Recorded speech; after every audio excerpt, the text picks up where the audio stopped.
Assalamualaikum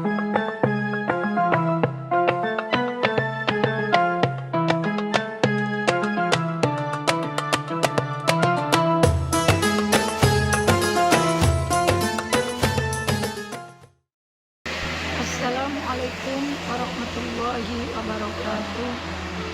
Bismillah, alhamdulillah, wassalatu wassalamu ala rasulillah, rasulil huda wal insaniyah, wa ala alihi wa ashabihi wa mawala. Amma ba'd. Sahabat Berdayat yang dirahmati Allah Subhanahu wa taala, alhamdulillah pada kesempatan ini kita dapat bersua dalam acara cermat Fatayat Kabupaten Tasikmalaya. Dan pada kesempatan ini saya akan membawakan tema kunci membentuk anak soleh.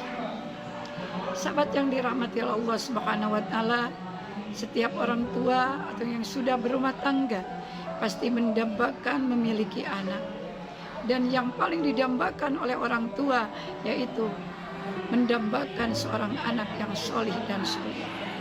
Namun untuk mendapatkannya tidak semudah yang diinginkan, karena membentuk anak soleh yang solihah butuh perhatian dan pendidikan yang baik dan benar.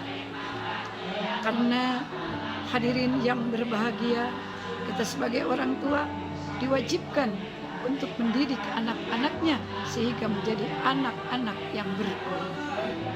Dalam Al-Quran, anak-anak dipanggil satu sebagai aduun, sebagai musuh, dua dipanggil sebagai fitnatun, sebagai ujian, dan ketiga dipanggil sebagai qurratu ayun, yaitu yang menyenangkan.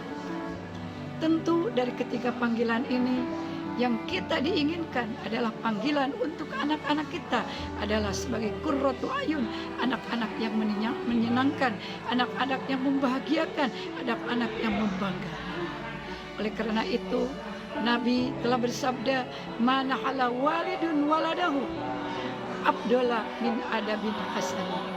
Tidak ada yang lebih baik yang diberikan oleh seorang ayah terhadap anaknya, yaitu kecuali kesopanan yang baik atau tata krama yang baik atau perhatian dan pendidikan yang baik. Maka dari itu kita sebagai orang tua jangan lengah dan jangan cuek, harus terus mendidik anak-anaknya supaya anak-anak kita menjadi anak yang baik.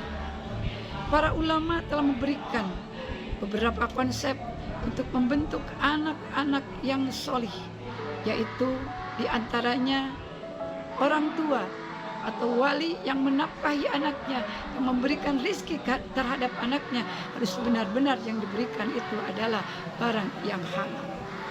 Karena dari rizki yang halal akan membentuk anak yang baik.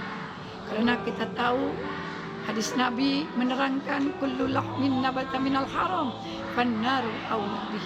Setiap daging yang jadi dari barang haram, maka daging itu sendiri akan makanan yang akan dimakan nanti di hari kiamat, yaitu dimasukkan ke dalam nerakanya Allah Subhanahu wa taala. Untuk itu kepada orang tua, terutama kepada ayah, bukan hanya memberikan apa yang diinginkan oleh anak kita, tetapi yang diberikan kepada anak kita harus benar-benar, harus yakin halal yang diberikan kepada anak kita. Yang kedua, yaitu anak mesti berada dalam bimbingan seorang guru yang zuhud, seorang guru yang baik, seorang guru yang benar-benar ingin mendidik santrinya, ingin mendidik muridnya sehingga muridnya menjadi anak yang pintar, anak yang jujur, anak yang soleh, dan membangun karakternya sebagai anak yang berakhlakul karim. Ketiga, kunci untuk mendapatkan anak yang soleh dan solihah yaitu ketika mendidik anak, baik itu orang tua ataupun gurunya, kepada muridnya, kepada santrinya, harus benar-benar ikhlas karena Allah Subhanahu wa taala. Dan yang keempat, hadirin yang berbahagia, untuk konsep menjadi anak yang soleh dan solihah, tidak henti-hentinya orang tua selalu mendoakan terhadap anak-anaknya tidak akan henti-hentinya mendoakan, baik itu ba'da sholat, dari waktu ke waktu, dari menit ke menit, selalu mendoakan terhadap anaknya supaya menjadi anak yang soleh. Rabbana hablana min azwajina wa dzurriyyatina qurrata a'yun waj'alna lil muttaqina imama. Ya Allah, jadikanlah anak-anak kita sebagai anak-anak yang qurratu a'yun dan dijadikan sebagai imam muttaqin. Untuk itu sahabat Atayat yang dirahmati oleh Allah Subhanahu wa taala, mudah-mudahan keluarga kita menjadikan keluarga sakinah mawaddah warahmah, dan anak-anak kita selalu diberi bimbingan oleh orang tuanya dan mendapatkan jalan yang baik dari Allah Subhanahu wa taala, menjadikan anak yang solih dan solihah. Untuk itu hadirin yang berbahagia, marilah kita bersabar untuk mendidik anak-anak kita, mendidik murid-murid kita, mendidik santri-santri kita agar dicetak menjadi anak yang berguna bagi nusa agama. Untuk itu, dari pembicaraan kami mungkinlah sampai di sini. Mohon maaf atas segala kehilafannya dan mudah-mudahan bermanfaat.